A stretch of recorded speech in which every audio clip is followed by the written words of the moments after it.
I'm giving you that. Okay. Go ahead, Mark. Okay, we're here with some candidates from the Macomb County office. Hi, what's your name? John Love is my name. What are you running for? I'm running for Congress on the Republican ticket. What's your And it's from Warren, Sterling Heights, part of Macomb County. Okay. Steve Thomas. And you're running for? I'm running for Macomb County Sheriff on the Republican ticket. All right. Sir? My name is Val McNabb. I'm running for the House of Representatives, state level, 73rd District, Roseville, in the city of East Detroit. Thank you very much. I'm Warren O'Brien. I'm running for to be returned to the House of Representatives in this district. I'm a former rep from this area. Okay, thank you very much. Thank you. Good luck, guys. Okay. Macomb County headquarters. What's your name? Judy Mance. Okay, Jerry, why do you think Reagan should be reelected? He stood our country more than the last 40 or 50 years than we ever had in our, before our Hoover was elected president. In those days, things were tough. That's the reason why. Okay, Rich, how are you selling these? For the campaign, for Rick. All right. Check out those nice array of buttons. Get a zoom on that one. Now, this one down here has nothing to do with the ERA. It just happens to spell out that. What's your best seller so far? I would say these right here. Okay, and those say, restore. Do you want to go inside? We know you are. When? By the time it goes 2 o'clock, this place is going to be jammed. I got one. I want to get a ticket. Well, they can what?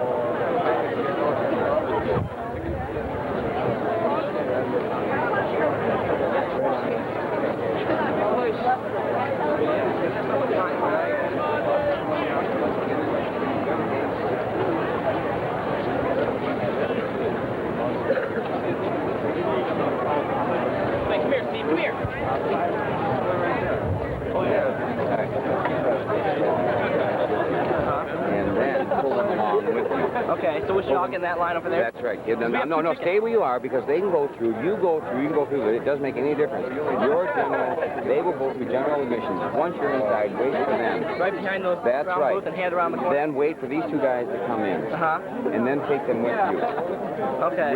Because you have... Oh, I get it. They can get in without a ticket right there. Okay, so I should be back. You meet them. That's right. James.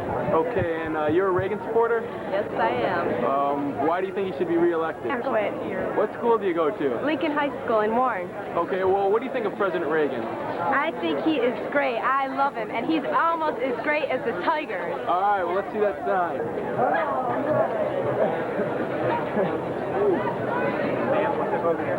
Okay. How's that? Through the lens. Look through the lens? Okay. Right here, huh? Yeah. Smile. Same folks on the other side, okay? Yeah. Okay, just walk straight through and I'll give it back to you.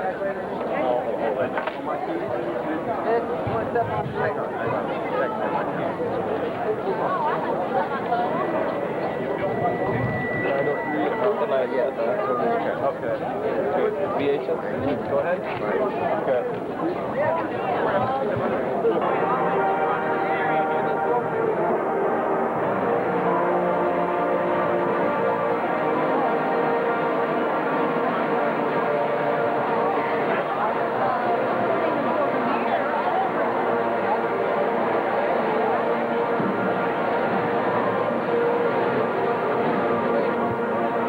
Here, tell us about Reagan.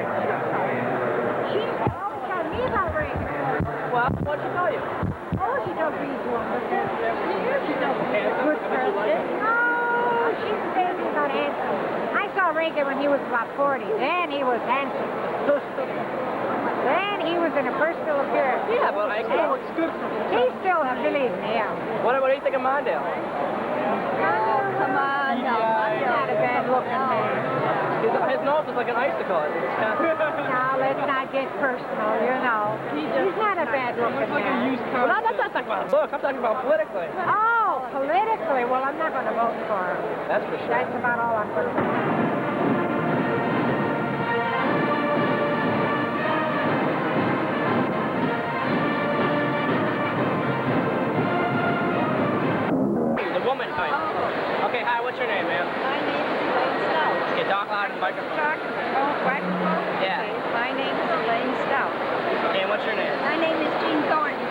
Okay, Elaine, why do you support President Reagan?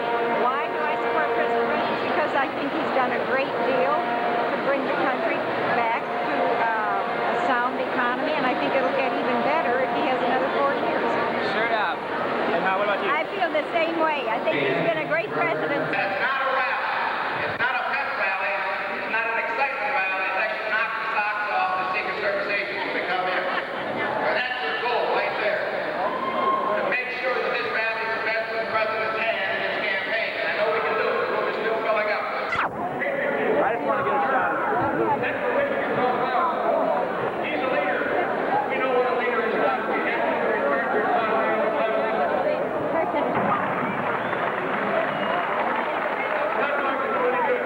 Re-elect the president and send people to Washington with whom we can't work. Carol Logan voted against President Reagan more than any other man.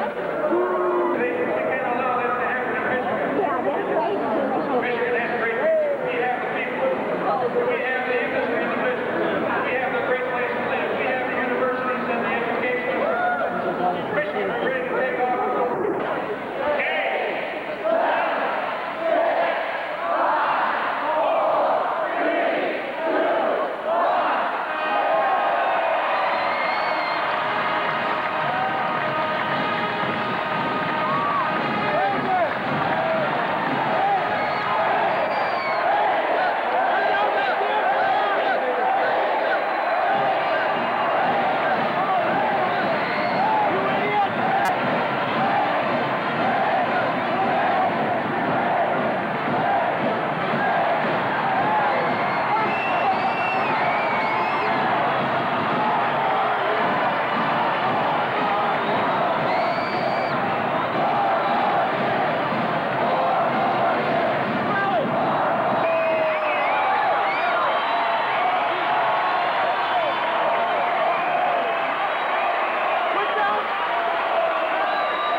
I'm here on this lovely October afternoon to watch the leaves fall.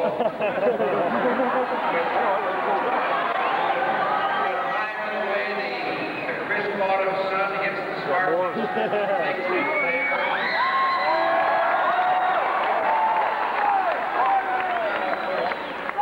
You know, if by chance we should pick up a few boats while we're here.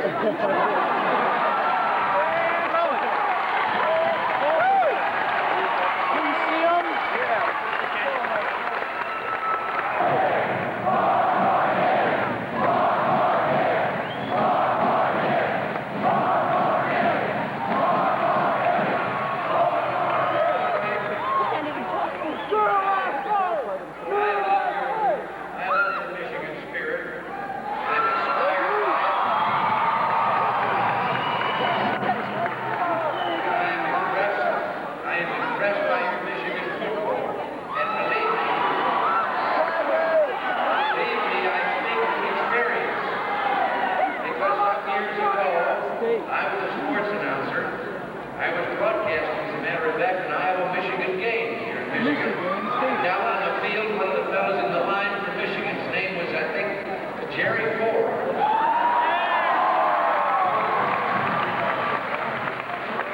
But I understand that you play a little baseball, too.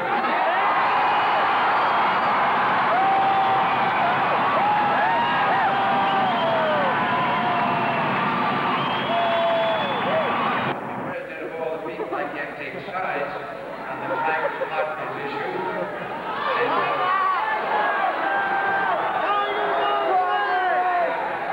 Just a little while ago, over at St. Agatha's High School, I promised the students there that, well, I told them I might try praying for one and cheering for the other. And, well, that wouldn't work, so I think my prayer will just be, bless you, boys.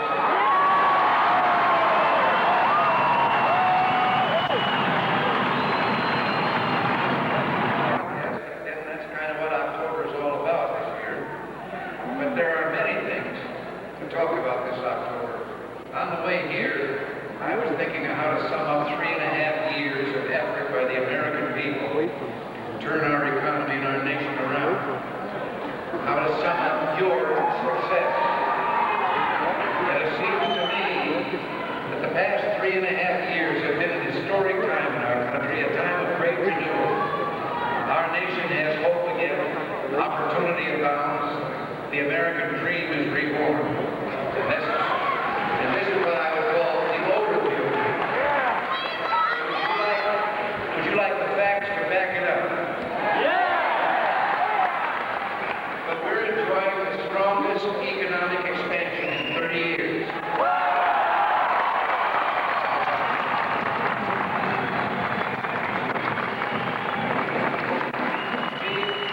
We've created more than 6 million new jobs in the last 22 months.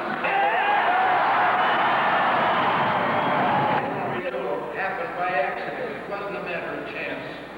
Our renewal was the result of a policy aimed at lightening the tax burden on the American people. That's what helped get our economy moving again.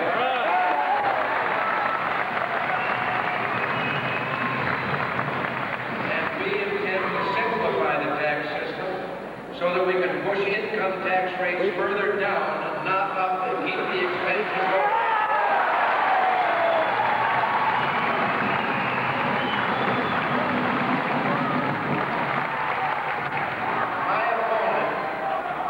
My opponent has another plan. He says he'll raise your taxes.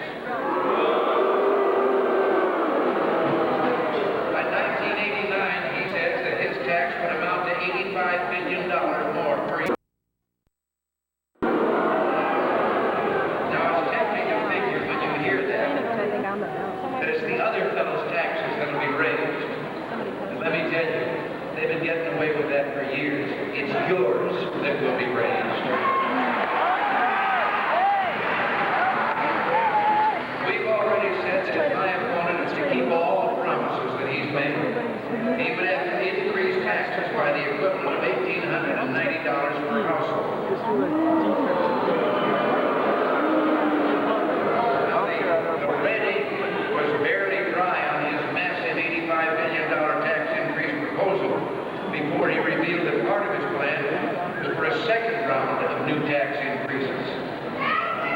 And these plans will leave a bottomless hole in the pockets of every working man and woman in this country. On Sunday night, my opponent admitted that once his first huge tax hike was approved, that he would go for still more tax increases, and let me quote him. He said, as soon as we get the economy on a sound ground as well, I would like to see the total repeal of indexing.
The greatest hardship in his repeal of indexing would fall on those who can least afford it.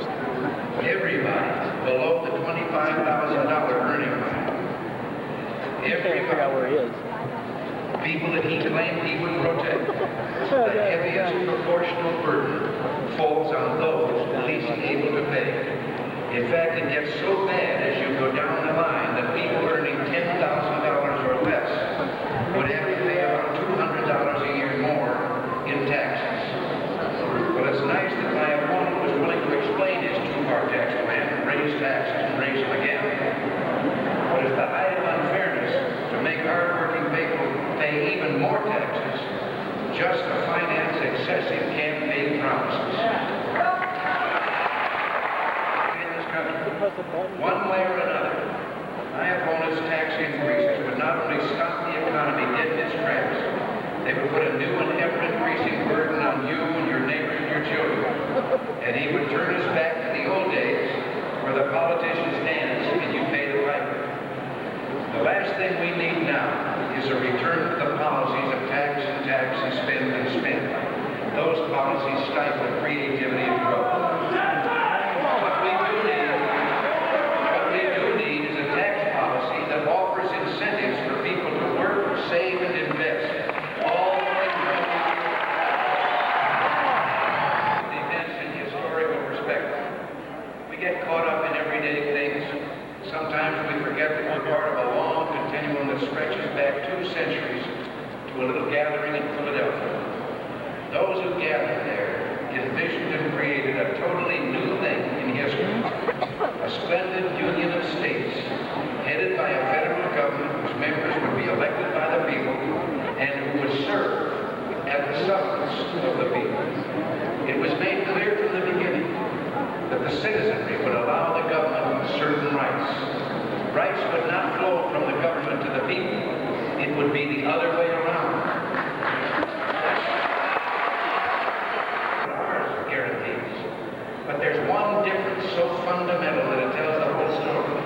All those other constitutions say, we the government allow you the people to do the following things. Ours says, we the people allow you the government.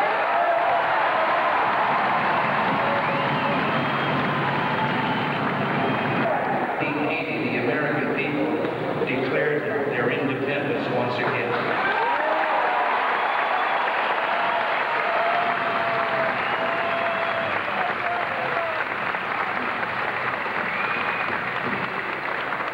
We've recognized once and for all that a government big enough to give you everything you want is big enough to take away everything you've got.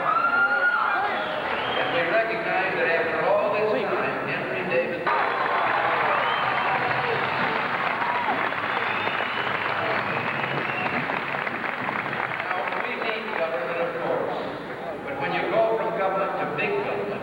government is the neighborhood bully. It's time for a change, and change we made. We started putting our house in order. When we cut tax rates 25%, we said, Washington, you've had enough. And when we cut inflation by 2/3, we said, economic chaos, your time has passed. And we didn't do this for some of the people. We didn't do it especially for blacks, whites, men and women, for old and young. We did it together, and we did it for everyone.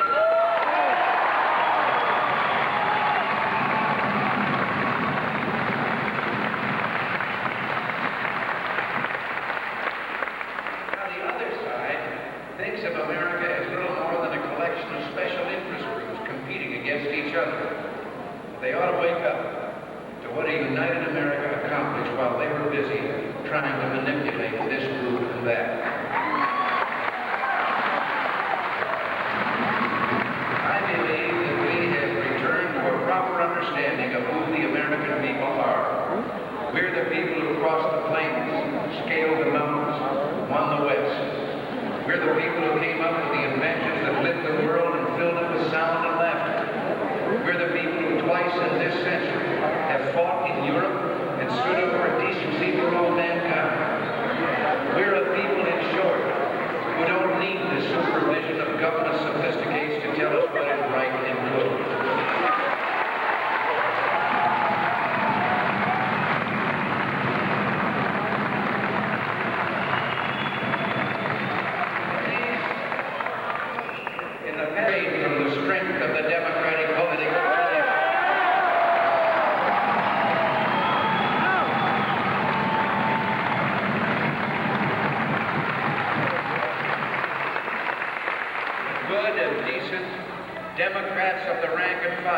patriotic Democrats by the millions, they haven't changed. Like their former leaders, they're clear-eyed about the world. They have few illusions, and they consider themselves to be Americans first and not members of a special interest group.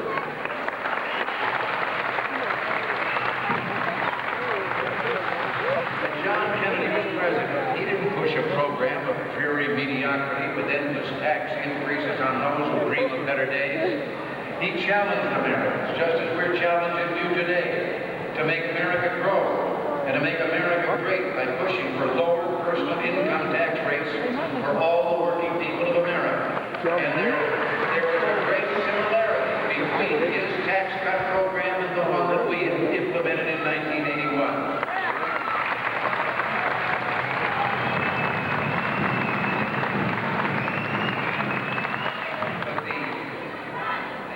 But the leaders of the present Democratic Party, as I've said, have gone so far left, they've left the mainstream. I want to talk about the bright future I anticipate if we continue on the path that we think of. C. Keep that up on level.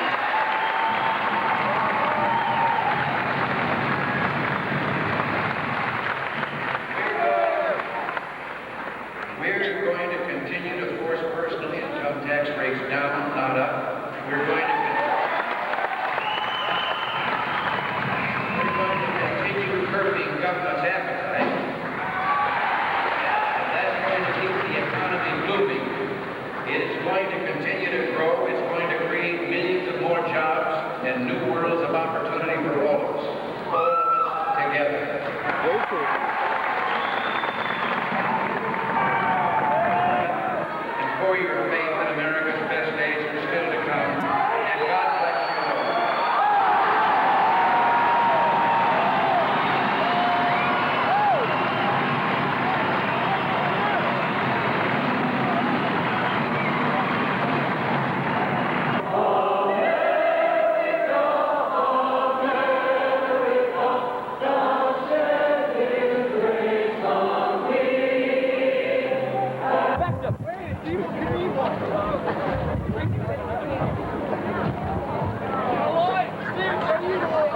Where's Evil? Brainwashed, okay. Watch us go to Russia where you belong. Hey, when you think for yourself, you can talk to me. Go back to Wayne State.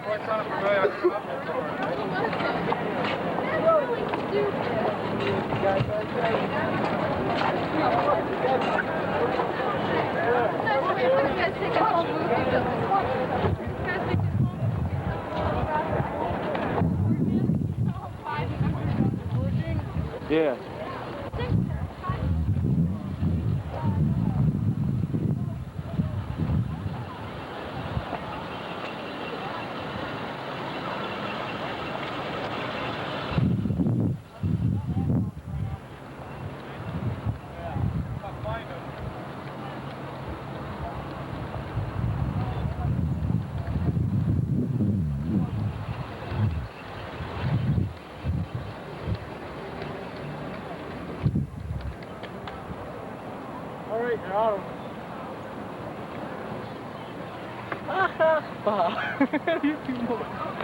Well said.